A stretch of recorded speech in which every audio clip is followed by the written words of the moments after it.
24 আমাদের ইতিহাসের শুধু অংশ নয়, 24 এখন আমাদের কলিজার অংশ। যদি 24 না হতো আজকের 25-এ এখানে এইভাবে দাঁড়াতে পারতাম না।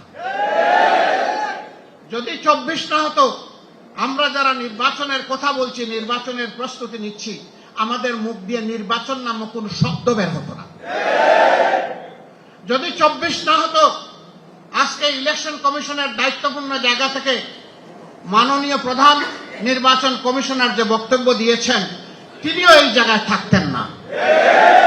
যদি 24 না হতো, বর্তমানে যে ইন্টারিম গভর্নমেন্ট আছেন, যারা দায়িত্ব পালন করছেন, তাদের অনেকেও জেলে থাকতেন। তাদের কেউ কেউ এর আগে জেল কেটেছেন এই ফেসিবাদী সরকারের আমলে।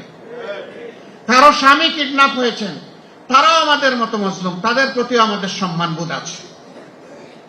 যদি এই 24 না হতো, বর্তমানে ফেসিবাদী আমলে যে সমস্ত মানুষকে নির্যাতন করা হয়েছে, অপমান করা হয়েছে, তাদের বিচার চাওয়ারও কোনো পরিবেশ এই দেশে থাকতো না।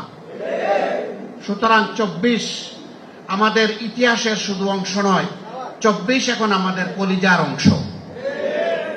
এই 24কে সম্মান করলেই বাংলাদেশ এবং জাতিকে সম্মান করা হবে।